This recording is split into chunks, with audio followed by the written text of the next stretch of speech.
ሰርግና ተስካራቸው ኦርቶዶክስን ካልጠራና አይደምቅም ባይ ፕሮቴስታንቶች እንዳልኩት ነው። ከካቶሊኮች ከኦርቶዶክሶች ጋር የጌታን ራት ለመውሰድ ምንም እንትን አይለኝም። እነሱ ቢፈቅዱልኝ ሄጄ ቦስ ምንም እንትን የሚለኛል ነገር የለም። ዳዊት ሉትራን በዚህ ንግግሩ ቀለሜን ቀንዳስ በቅሉት በሉት በቅዱስ ቁርባን እነኚ አውሬዎች ኢዮብ ዘሚካኤል እንዳለው ቀለሜ ያላዋቂ ለመባል እንኳን ትንሽ ዕውቀት ይቀረዋል። ስማ የማያውቀው ብላ ለመመደብ ራሱ እኮ ትንሽ አለማወቅ ይቀረዋል።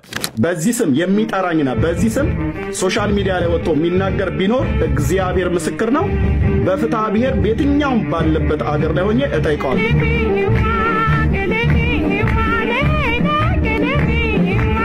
ነብይ ነኝ ባዩ ሊወያይ ገብቶን የነብይነትን ትርጉም እንኳን አያውቀውም። ነብይ ማለት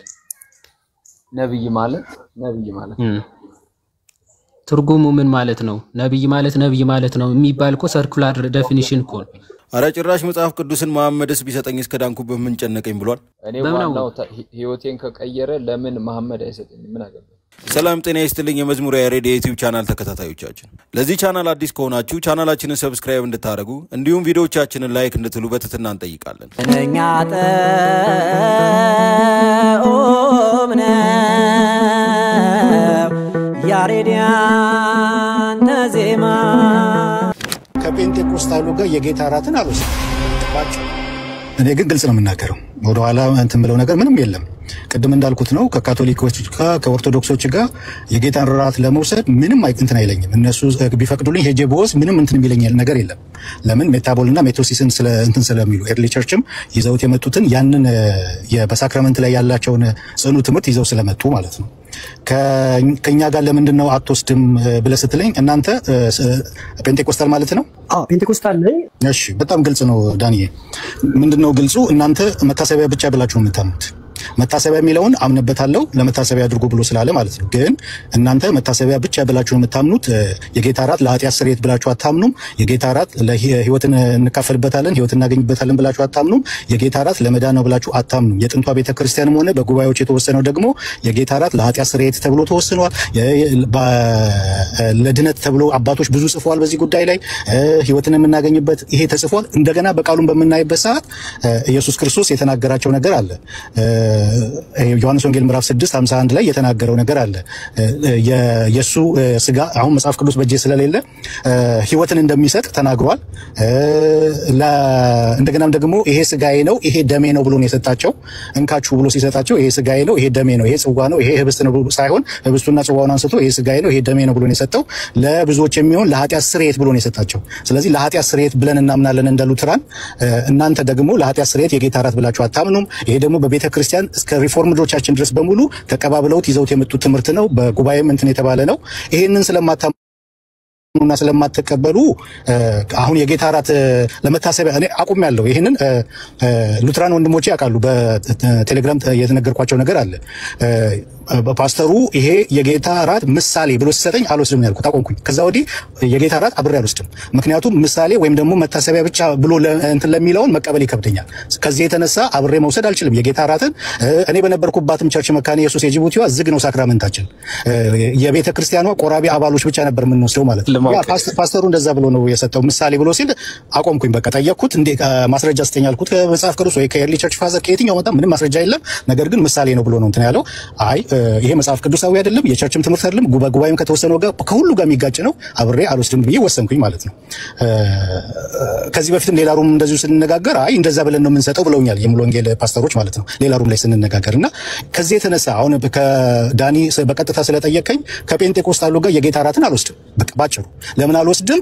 እናንተ የጌታ ራት ለኃጢአት ስርየት ነው ብላችሁ አሰጡም። እናንተ የጌታ ራት ለመዳን ነው ብላችሁ አሰጡም። እናንተ ህይወት እናገኝበታለን ብላችሁ አሰጡም። መታሰቢያ ብቻ ነው ሜርሊ መታሰቢያ ብቻ ነው። ያንን ደግሞ አልቀበለውም። እኔ ሉተራን ነኝ። ከዛ የተነሳ ያንን አልወስድም። ካቶሊክ ጋርና ኦርቶዶክስ ጋር በምንመጣበት ሰዓት ግን መታሰቢያ የሚለውን እኮ ያምናሉ። ነገር ግን መታሰቢያ ብቻ እውነተኛ የጌታ ስጋና ደም ብለው ነው የሚሰጡት። እውነተኛ የሆነውን የጌታ ስጋና ደም ቸርች ይዛው የመጣችሁ ስለሆነ ከእነሱ ጋር ለመውሰድ እንትን አይለኝም ያልኩት ከዛ የተነሳ ነው። ከጴንጤቆስታሉ ጋር ለምን አትወስድም? ሜርሊ መታሰቢያ ብቻ ስለሚል ያንን ለመውሰድ አልችልም ነው። የዩ ጩፋን ፕሮፋይል አድርገ የገባው ጀለስ እንኳን ደህና መጣ። እንኳን ደህና ቆያችሁ። እንዴት ነህ? የዩ ጩፋን ፕሮፋይል አድርገ የገባው ጀለስ እንኳን ደህና መጣ። እንኳን ደህና ቆያችሁ። ሰላም አልሰማም። የት ቤተ እምነት ነው ወንድማችን? እኔ ጴንጤ ነኝ። ኦ ነው ያ ኦኬ። አይ ትናንትና ስለተደረገው ውይይት እያወራን ነበርና ለምንድን ነው ጴንጤዎች መካነ ኢየሱሶች ወደ እናንተ ሲመጡ ድጋሚ የምታጠምቋቸው? እነሱ አጥምቁን ብለው ስለሚመጡ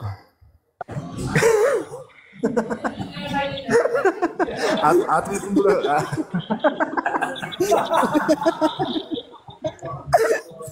አጥምቁን እያሉ ነው የሚመጡት።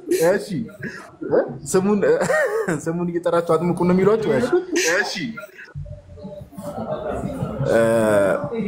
አይ ለምንድን ነው የምታጠምቋቸው ግን? ቀልድ ነው ግን ቁም ነገር ያለው ነገር ነው። ለምንድን ነው የምታጠምቋቸው? ሳናምን ስለተጠመቀን አሁን አምነን እንጠመቅስ ብለው ስለሚያምኑ። ኦኬ እዛ ያሉ ግን የተጠመቁት ጥምቀት ትክክለኛ ጥምቀት አይደለም። መጠመቃቸውንም አያውቁም በልጅነት ስለሚጠመቁ። እሺ አንጠመቅም፣ መጠመቅ አንፈልግም፣ በቃ እዛ የተጠመቀ ነው ጥምቀት ልክ ነው ብለው ወደ እናንተ ቢመጡስ ግን? አንፈልግም ካሉ መብታቸው ነው። አታጠምቋቸውም? ሆነ አናጠምቃቸውም። ኦኬ በማስረጃ ልደግፈው ትችላለህ? ይሄን ነገርን ምን አልከኝ? በማስረጃ ልደግፈው ትችላለህ? ይሄን ነገርን ያው ድነዋል ብለን ስለምናምን እናጠምቃቸው። ኦኬ እንግዲህ ጋይስ ማጋ ነው ድምጽ ያለው? የሆነ የሚረብሽ ድምጽ አለ። ቀጥሎ ወይ አንዳች የሆነ የሚረብሽ ድምጽ አለ ዮባ ኦሪዮሃዲ ሽሚ ድምጽ ይሰማኛል። የሆነ መልስ ሲመልስ ልጅ አልፎ የሚመጣ ድምጽ እሱ ጋር ይሆናል። ምናልባት ኤርፎን ምናምን ካለ አስተካክል። ዳኒ ቀጥል። ጋዲ እሺ ዳኒ ሜቢ እሺ እንደዚህ አይነት ድምጽ ካለ አስተካክል። መኩ ምንድነው ስለ ከትናንቱ ጋር በተገናኘ ቶፒክ ነው የምናወራው ወይስ ጠቅለል ያለ ነገር እናወራው? ስለ ጴንጤቆስታል ምናምን ጀስት ሉተራና ጴንጤ ያላቸውን ትምህርትም አንስተን ማውራት ትችላለህ። እኔ እሺ ዳኒ ሜቢ ድምጽ ካስተካከልክ ማይክን አብራና እናውራሽ።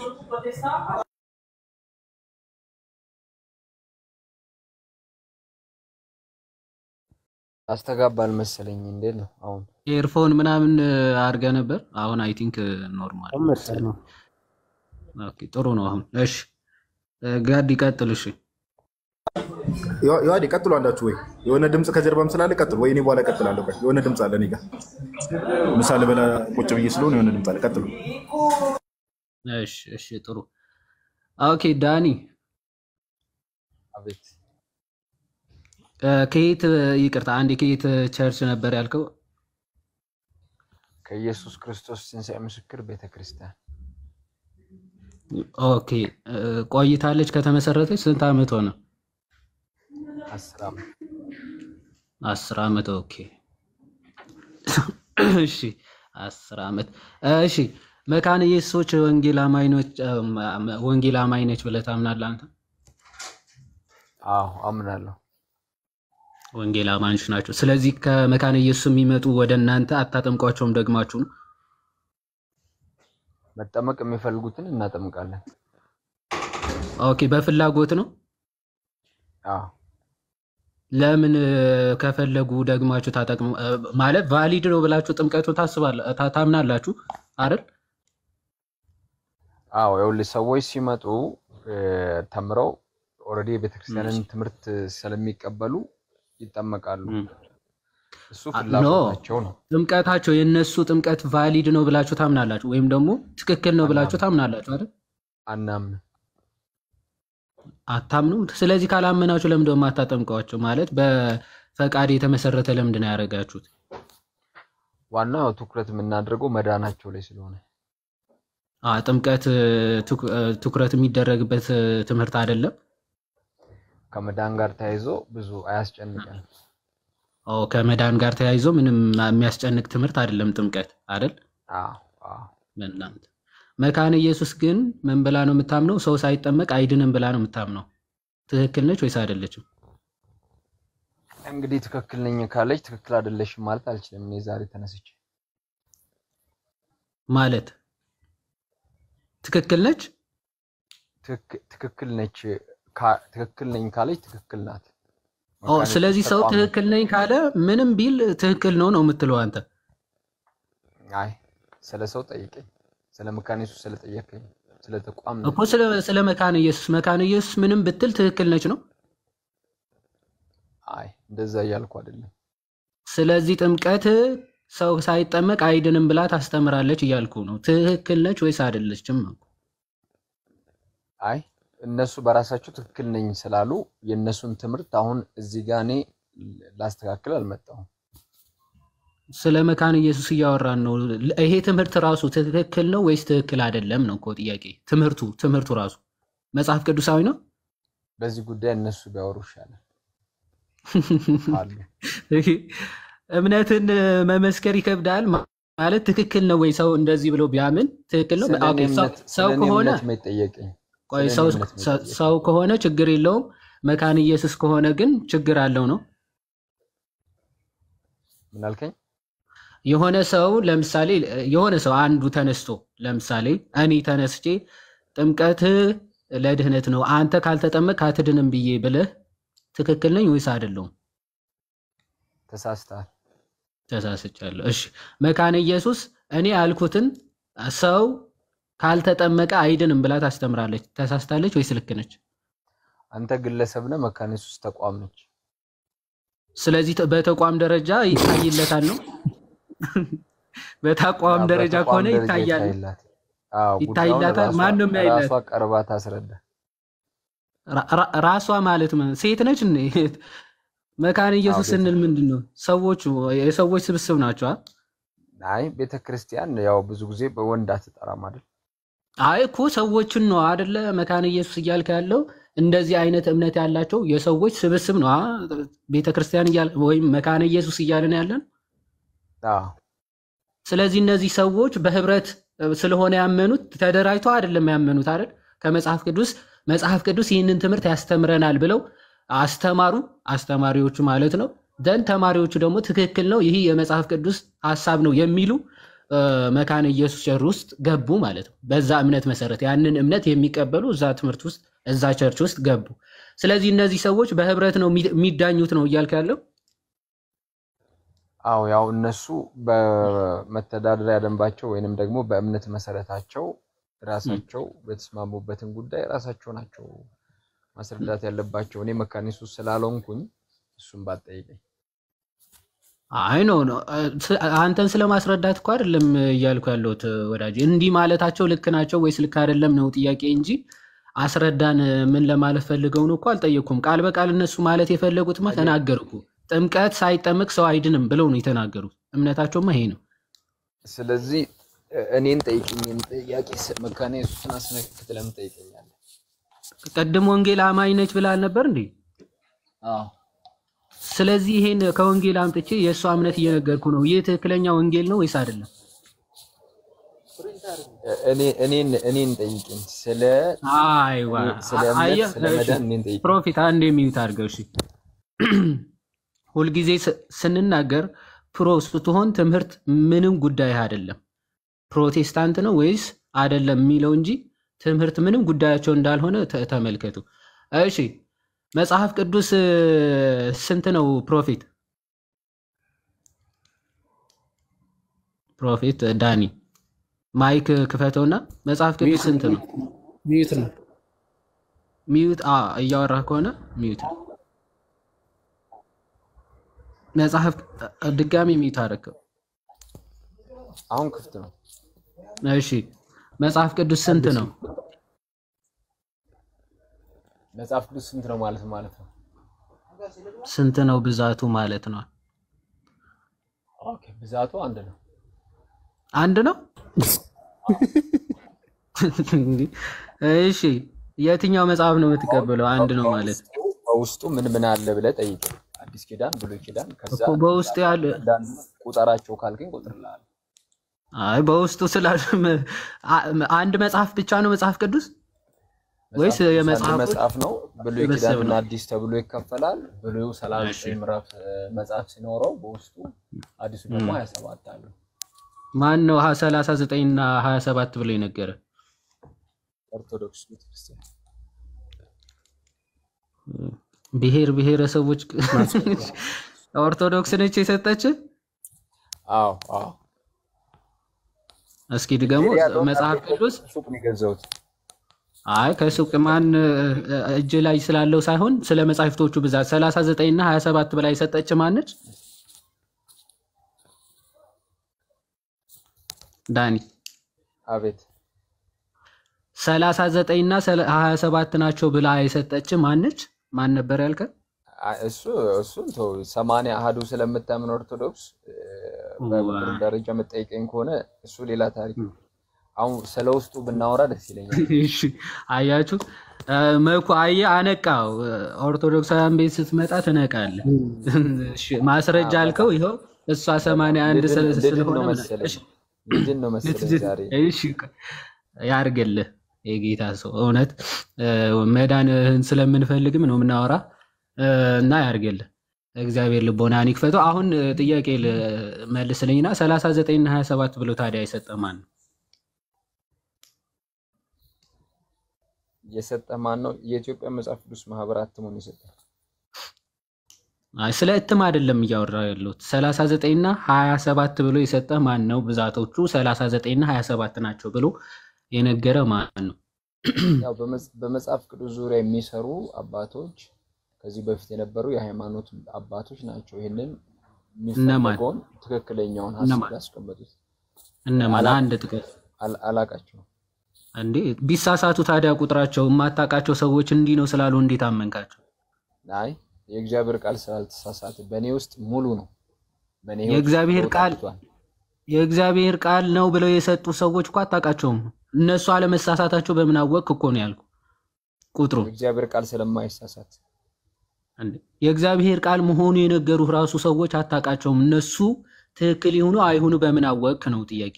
እነሱን የማወቅ ኃላፊነት የለብኝም በግዴታ። እና 39 እና 27 ብለው ሲሰጡ ሙስሊም ቢሆንስ የሰጠው? እኔ ዋናው ህይወቴን ከቀየረ ለምን መሐመድ አይሰጠኝም? ምን አገባኝ? ወዴት ተቀየርክ? ሰውነ እስቲላ እያወራን ነው። ወዴት ነው የተቀየርከው? አልተቀየርክም። አሁን ስለመቀየር ስላለመቀየር አይደለም። ዘላለም ሞት ወደ ዘላለም ህይወት መሐመድ ቢሆንም አለ እኮ መሐመድ ቢሆንም ቢቀየር ከቀየረን ችግር የለውም ነው ያ። ስለዚህ ቁርአን ለምን አትቀበለውም? ወደ ዘላለም ህይወት አይመራም ቁርአን። አንብበው ታውቃለህ? አዎ አይመራም። እስቲ አንብቤው አውቃለሁ ብለዋል። እሺ አንድ ምዕራፍ ጥቀስልን እስኪ ካነበብከው ከቁርአን አያ ከቁርአን መጽሐፍ አንድ ምዕራፍ እስኪ እንዲህ የሚል አለ እስኪ የሚል እስቲ ጥቀስልን። አንድ አልጠቅስልም። ለምን አትጠቅስም? ጥቀስ እንጂ ያነበብከውን እኮ ነው። ውሸት አየህ ፕሮፌት ነኝ ትላለህ፣ ግን ውሸት በጣም ትልቅ ውሸት ተዋሻለህ። አየህ ትልቅ ሰው ነህ አሁን አላማ ይሱ አይደለም። አንብበው አታውቅም። አንድ ምዕራፍ ቁርአን መጥቀስ እሺ ለኔ ህይወት ጥቅሱን ጥቅሱን እስቲ ከምዕራፎቹ ማለት ነው። ስንት ምዕራፍ አለው? ቆይ ቁርአን ስንት ምዕራፍ አለው? እሱን እስልምና ላይ የሚሰሩትን ብጠይቃቸው ይሻላል። ውሸታም መሆንን እያሳየው ነው እንጂ ለምን ትዋሻለህ? ዋሽተህ ማንን ልታታልል ነው? ወይም አምላክህን እንድታጸድቅ ነው? ቆይ ዋሽተህ በውሸት ልታጸድቅ ነው? አረ በጣም አሳይ ቁርአን ምንም አታውቅም። አንብቤዋለሁ ብለህ አትዋሽ። እሺ ለምን ትዋሻለህ? እኛን ለማሳመን ብለህ መዋሸት አይጠበቅብም። ልቀጥል። ስለዚህ መጽሐፍ ቅዱስ ማን እንደሰጠህ አታውቅም። ብዛቱ 39 27 ብሎ የሰጠህ አታውቅም። ግን አንተ ፕሮፊት ነህ አይደል? ፕሮፊት ነህ? አዎ ነኝ። ፕሮፊት ምን ማለት ነው? ፕሮፊት ነው ፕሮፌት whatever it is። አይ መጀመሪያ አስተካክል። ምን ልበለው? ፕሮፌት በለው። ኦኬ ፕሮፌት። እሺ ያ ነብይ ማለት ቀጥል። ምን ማለት ነው? ነብይ ማለት ነው። ምን ማለት ነው? ነብይ ማለት ትርጉሙ ምን ማለት ነው? ነብይ ማለት ነው የሚባል እኮ ሰርኩላር ዴፊኒሽን እኮ ነው። በእንግሊዝኛ ልመልሰው እንደገና? አይ በእንግሊዘኛ አይደለም። በእንግሊዘኛማ ለምን ትመልሰዋለህ? ነብይ ማለት ምን ማለት ነው? ትርጉሙ የምን ቃል ነው ሲጀምር? ፕሮፌት ማለት ነው። ፕሮፌት ምን ማለት ነው? እሺ ነብይ ማለት ነው። ኧረ እባክህ አብደላተው ትርጉሙ ይሄ ሰርኩላር ዴፊኒሽን አይደለም። በዲክሽነሪ ትርጉም ሲሰጥ ፕሮፌት ማለት ነብይ ማለት ነው። ነብይ ማለት ፕሮፌት ነው እያልክ አትሽከርከርና ፕሮፌት የእንግሊዘኛ ቃል ነው። ነብይ የሚለው ደግሞ ቃሉ ኦፍ ኮርስ የግዕዝ ነው። ትርጉማቸው ነብይ ማለት ምን ማለት ነው? ምን ማለት ነው ስል በአማርኛ ነው የምትፈታው። እሺ ነብይ ማለት ወይም ደግሞ ፕሮፌት በእንግሊዘኛ ቆይ አንዴ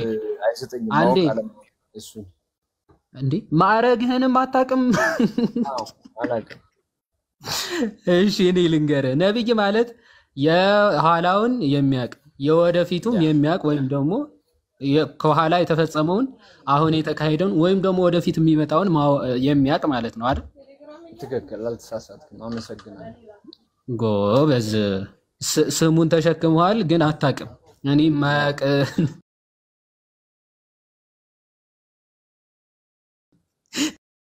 መሰለ ከኋላ መጻሕፍቶቹን የቀነኑት ሰዎች እስኪ በነብይነት ተጠቅመ ስማቸውን ንገርን። የኋላውን አውቀህ ማለት ነው።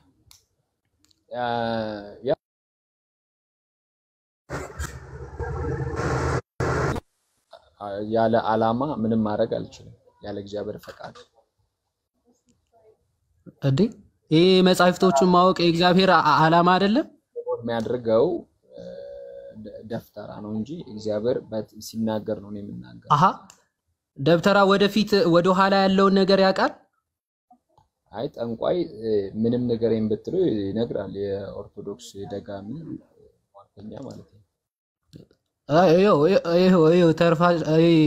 ተርፋቸው ይሄን ነው። ትምህርት አያውቅም፣ መጻሕፍቶቹን አያውቅም፣ ስድብ ግን ጀግና ነው። ኦኬ ደብተራ አሁን ትርጉም ብጠይቅ አትመልስም። ቆይ እኔ ትምህርት አውራ ተብላ አታወራም። ይኸው ለስድብ ግን አፍ ይከፈታል። አሁን ወደ ኋላ መጻሕፍቶቹን 39 እና 27 ናቸው ብሎ የሰጠህ ነብይ ነኝ ብለሃል። ወደ ኋላ ያለውን ማየት ይችላል፣ ወደፊትም የሚመጣውን አያለው ብለህ ነው እንግዲህ ይሄን ማድረግ የያዝከው። ነብይ ማለትም እሱ ነው ብለኛል። ስለዚህ ቆይ የተፈጸመውን ነገር አይና እሺ መጻሕፍቶቹ 39 እና 27 ብሎ የሰጠህ ማን ነው? ምን አልከኝ? እስቲ አንዴ ድገምልኝ። እሺ ተው፣ ምንም አታውቀውም። የዮሐንስ ወንጌል ማን ነው የጻፈው?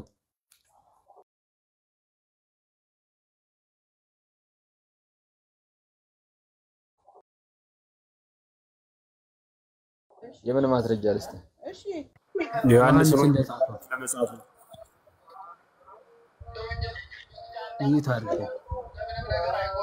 ይታርገው ቃዶሽ። እሺ ፕሮፌት ዳኒ ዮሐንስ ነው የጻፈው የሚል ማስረጃ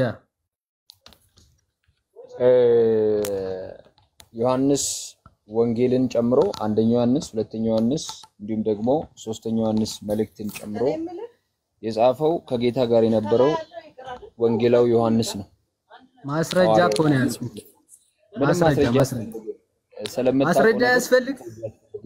ማስረጃ ያስፈልግ? ይኸው ማስረጃ አያስፈልጋቸውም ወገኖቻችን። እንዳሻ ቆይ አንዴ ፕሮፌት እንዳሻ ነው በቃ የምትቀበለው ማለት ነው። እንዳሻ ነው የምትቀበለው። ቆይ አንዴ ቆይ እኔ ሳወራ አንዴ ቆይ። ማስረጃ አያስፈልግም። ዕብራውያን ማን ነው የጻፈው? የዕብራውያን መልእክት ዕብራውያን መልእክትን አንዳንዶቹ ጳውሎስ ጽፏል ይላሉ፣ አንዳንዶች ግን ጳውሎስ እንደጻፈ ማስረገጫ አይሰጡም። እሺ አንተ ማን ነው ብለህ ነው የምታምነው? እኔ ጳውሎስ እንደጻፈ 14ኛ መጽሐፉ እንደሆነ አምናለሁ። በምን አመንክ? እንዴት አመንክ? አመንኩ በቃ መልእክቶቹ። እንዴት አመንክ? አመንኩ በቃ እንዲሁ ዝም ብለህ አመንክ? እሺ ሌላ ሰው ቢሆንስ ወይም ደግሞ አርገውና በዛን ሰዓት ተነስተው ከነበሩ ግኖስቲኮች መካከል የጻፉት መጽሐፍ ቢሆንስ እነሱ አለመሆናቸው በምን አረጋገጥ? መልእክቱን መዝናለሁ። እነሱም ጻፉት፣ ጳውሎስም ጻፈ። ኦኬ አንተ ነህ የምትመዝነው መልእክቱን? ያ መልእክቱን የምትመዝነው አንተ ነህ? እኔ ነኝ። በምን መዘንከው መልእክቱን? ከአጠቃላይ ከወንጌል መልእክት አንፃር አጠቃላይ እሱ የመጽሐፍ ቅዱስ ክፍል መሆኑ አሁን በምንድን ነው የምትመዝነው? ማለት በየትኛው መጽሐፍ ነው ዕብራውያንን የመዘንከው? እሱ የመጽሐፍ ቅዱስ ክፍል መሆኑ አሁን በምንድን ነው የምትመዝነው? ማለት ብሉይ ሲያወራ ምን ይላል፣ ስለ አዲስ ሲያወራ ምን ይላል የሚለውን አስተያይቼ ይሄ እውነትም በየትኛው የብሉይ ኪዳን መጽሐፍ መዘንከው? ብዙ የብሉይ ኪዳን መጽሐፍቶችን አንስቶ ያወራል። አንዱን ጥቀስ። ዘጸአትን ላነሳልህ ይችላል። ኦኬ፣ በዘጸአት ነው የመዘንከው ዕብራውያን? አይ እንደዚህ ወንድሜ፣ አሁን አንተ በምትጠይቀው ጥያቄ በምን መዘንከው?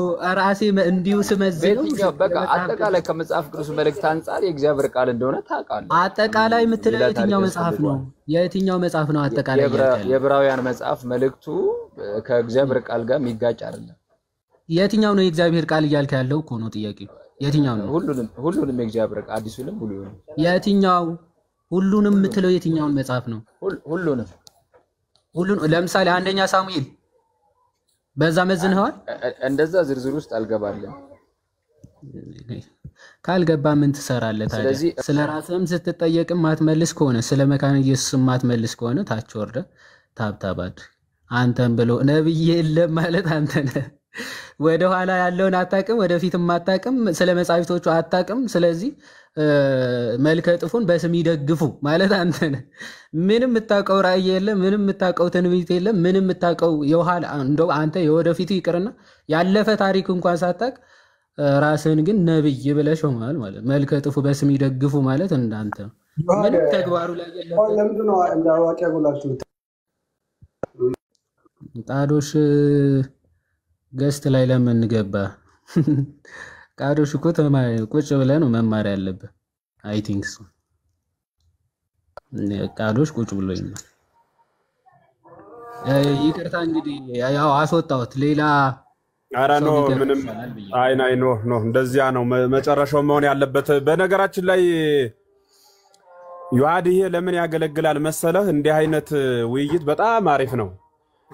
ምናልባት በርግጥ ለሱ ልቦና እና የሱን ሐሳብ ስትመለከተው መመለስ የማይችል ሐሳብ ይዞ ጠሞ ከስሙ ትርጉም ጀምሮ ትርጓሜውን የማያውቅ ሰማይና ምድርን የፈጠረ ሰማያትና ምድርን በቃሉ ያጸና በመጨረሻው ዘመን የሚያሳልፍ የእግዚአብሔር ምስጢር መመርመር ነበረበት ብለን አንፈርድም።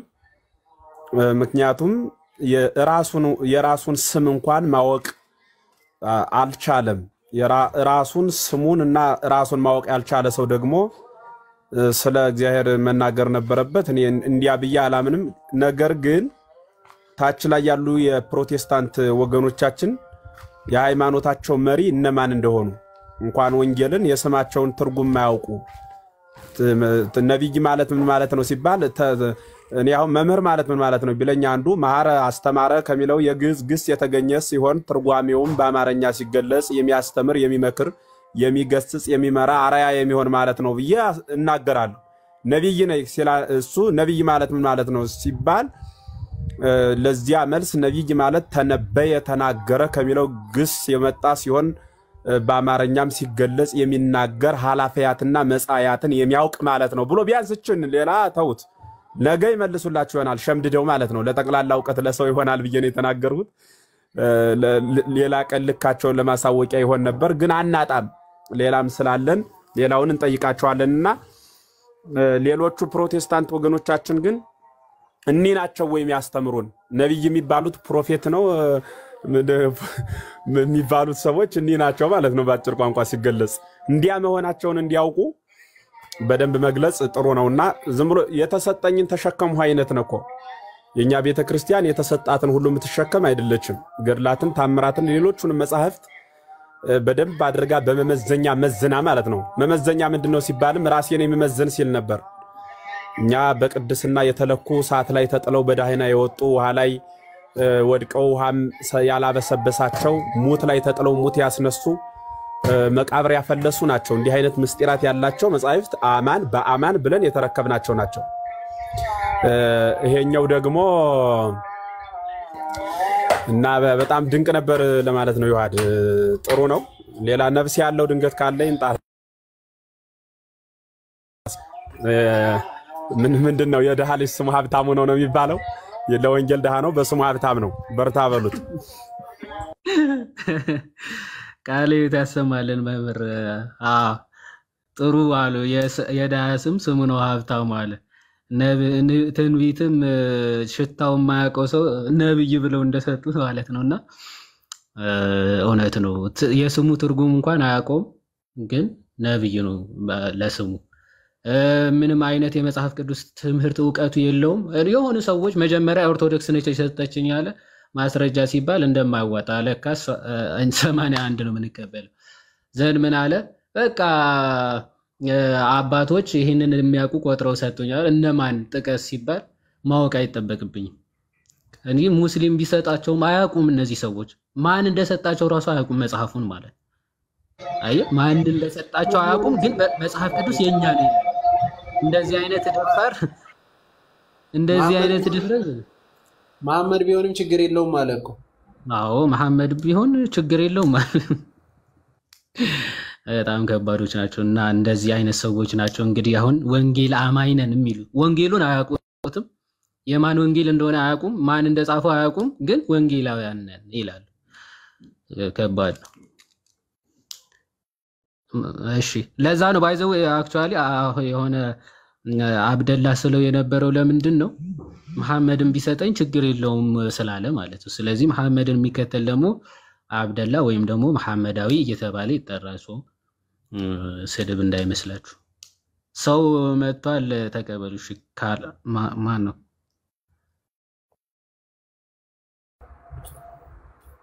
ፋሲካን ተቀበሉት፣ እየበላው ነው ይላል።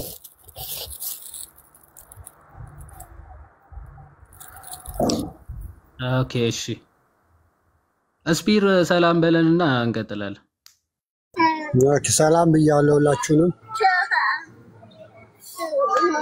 ቀጥሉና በኋላ አንድ ነገር ምለው ነገር አለ። እሺ እስፒር እንኳን ደህና መጣ። ፋሲካ አቤት አቤት። ሰላም ነው? እንዴት ነህ? አለ ደህና ነኝ። ከየት ቤተ እምነት ነህ? ከፕሮቴስታንት። ከየት ዲኖሚኔሽን? ከመሰረተ ክርስቶስ። ኦኬ መሰረተ ክርስቶስ። እንትን እያወራን ነበረ መካነ ኢየሱስ እና መሰረተ ክርስቶስ አንድ ናቸው ወይ እያልን እያወራን ነበረ። አንድ ናቸው ብለህ ታምናለህ ፋሲካ? አምናለሁ። አንድ ናቸው ብዬ አምናለሁ። ግን እኔም ጥያቄ አለኝ። መጠየቅ ይፈቀድልኛል? ትጠይቃለህ? እሺ እሺ። በመዳን ትምህርት አንድ ናቸው? አዎ አንድ ናቸው። አንድ ነን። እሺ መሰረተ ክርስቶስ ሰው ለመዳን ምን ያስፈልገዋል ብላ ታምናለች? ሰው ለመዳን በመጀመሪያ ማመን። ሰው ባመነ ቅጽበት ይድናል ብላ ነው የምታምነው? አይ እንደዛ ብላ አታምንም። መሰረተ ክርስቶስ እሺ ምን ብላ ነው የምታምነው? ሰው ለመዳን ምን ያስፈልገዋል? አምኖ መጠመቅ አለበት። አምኖ ሲጠመቅ ነው የሚድነው ብላ ነው የምታምነው መሰረተ ክርስቶስ? አዎ ምክንያቱም ካመነ በኋላ የግድ መጠመቁ ስለማይቀር የሚድነው ድኗል። ስለዚህ ሰው ሲያምን ነው የሚድነው እንጂ ሲጠመቅ አይደለም ማለት ነው። አምኖ ሲጠመቅ ሳይሆን ባመነ ቅጽበት ነው ብላ ነው የምታምነው? አዎ ግን ካመነ በኋላ መጠመቁ ስለማይቀር ይጠመቃል። ካመነ በኋላ ይጠመቃል አይጠመቅም እኮ አይደለም። ሰው የሚድነው መቼ ነው የሚለው ነው የጠየቁ። ይጠመቃል አይጠመቅም አይደለም። ለምን ይጠመቃል የሚለውን በኋላ ስለምናየው ማለት ነው። አሁን በመሰረተ ክርስቶስ ትምህርት ሰው የሚድነው ባመነ ቅጽበት ነው ወይስ አምኖ ሲጠመቅ ነው ብላ ነው የምታምነው? መቼ ነው የሚድነው? አዎ ልክ እኔ ደግሞ ብዬ መልስልህ ልክ እንዳመነ ይድናል። ከዛ በኋላ ግን ይጠመቃል። የግድ ይጠመቃል ማለት ነው። ጥምቀቱ ለመዳን ያስፈልገዋል? አይ ጥምቀቱ ለመዳን ሲሆን ከዳነ በኋላ ግን ይጠመቃል። አሁን ይሄ የመሰረተ ክርስቶስ ትምህርት ነው። መካነ ኢየሱስ ግን ሰው ሳይጠመቅ አይድንም ብላ ነው የምታምነው አይደል? አዎ እንደዛ ይላሉ መሰለኝ። ስለዚህ ሁለቱም አንድ ነው ማለት ሰው ካልተጠመቀ አይድንም የሚለው ትምህርትና ሰው አምኖ ይድናል ጥምቀት ግን ከመዳን ጋር ግንኙነት የለውም የሚለው ሁለቱ አንድ ነው ትምህርት። እስኪ ግልጽ አድርግልኝ። ያንተ ቸርች እምነቷ መሰረተ ክርስቶስ እምነቷ ሰው ሲያምን ነው ሚድነው ሲጠመቅ አይደለም ነው። የመካነ ኢየሱስ ደግሞ ሰው አምኖ ሲጠመቅ ነው ሚድነው እንጂ በእምነት ብቻ ወይም ደግሞ ይሄ ባመነ ቅጽበትና አምኖ ሲጠመቅ የሚለው ስቴጅ ማለት ነው። እነሱ ሲጠመቅ ነው ሚድነው ብለው ነው የሚያምኑት መካነ ኢየሱሶች። እናንተ ደግሞ አይ ከመጠመቁ በፊት ባመነ ቅጽበት ድኗል ነው ብላችሁ የምታምኑት። ሁለቱ አንድ አይነት ትምህርት ነው። አሁን እንዳልከው ከሆነ አንድ አይነት ትምህርት አይደለም። ግን እኔ አሁን የመሰረተ ክርስቶስ ተከታይም አይደለሁም አሁን እንዳልከውም የሌሎችም ተከታይ አይደለሁም። ስለ ክርስቶስ መሰረተ ክርስቶስ ነኝ ብለህ ነበር? አዎ መሰረተ ክርስቶስ ነኝ የምማረው እዛ ነው። ግን መሰረተ ክርስቶስን ውሸት ምን እንደሚያደርግላችሁ በፈጣሪ ካልሆናችሁ አትዋሹና በቃ እዚህ ማለት እውነት ያላችሁበት ስቴት መናገር የምትችሉ ከሆነና ዲሰንት ስትሆኑ ብቻ ኑ። አንዴ መሰረተ ክርስቶስ አንዴ እንዲህ ነኝ እያሉ እንትን ማለት በጣም ያስጠላል። ኤኒዌይስ ወርደ ተምረህ አንድ አቋም ወይም አንድ ቸርች ስትይዝ ና። ኦኬ እሺ። ካልወራ